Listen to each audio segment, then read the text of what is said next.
औषध नाही, इंजेक्शन नाही, आता ऑपरेशन शिवाय पाठ आणि मानेच्या दुखण्यापासून आराम मिळवा. NC वेलनेस सेंटर, नवल पेट्रोल पंपासमोर, रेल्वे लाईन, सोलापूर.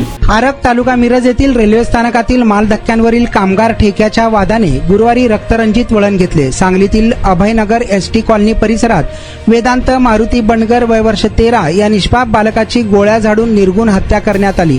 गोळीबारावेळी घरात नसल्याने सांगली बाजार समितीचे संचालक मारुती बंडगर व त्यांचे वडील माजी संचालक बाळासाहेब बंडगर हे थोडक्यात बचावले. या संदर्भात सराईत गुंड निलेश गडदे व त्याच्या साथीदारांवर पोलिसांनी प्राथमिक संशय व्यक्त केला असून त्यांच्या शोधासाठी पोलिसांची 4 पथके रवाना करण्यात आली आहेत.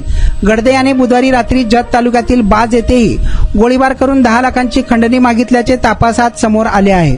कामगार व हमाल नेते बाळासाहेब बंडगर यांच्या कामगार संघटनेतील सहकारी लक्ष्मण खरात यांच्याकडे आरग रेल्वे धक्क्यावर माल उतरवण्याचा ठेका आहे. या ठेक्यावरून निलेश गडदे आणि खरात यांच्यात काही दिवसांपासून वाद सुरू होता. या वादातून बुधवारी सायंकाळी निलेश गडदे याने खरात यांचे मूळ गाव असलेल्या बाज तालुका जत येथे जाऊन त्यांच्या पत्नीला नवऱ्याला माल धक्क्याचे काम सोडायला सांगा, अन्यथा 10 लाख रुपये द्या, नाहीतर मारून टाकीन अशी धमकी दिली होती. त्यानंतर गावातील अहिल्यादेवी चौकात गोळीबार केला होता.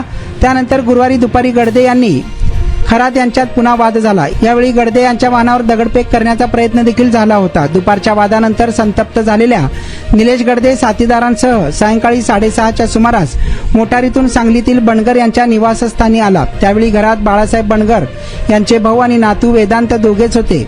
गडदे याने त्यांच्याकडे बाळासाहेब बंडगर यांचे हेच का घर अशी विचारणा करत थेट हवेत गोळीबार केला. यामुळे बंडगर यांचे भाऊ घरात पळाले.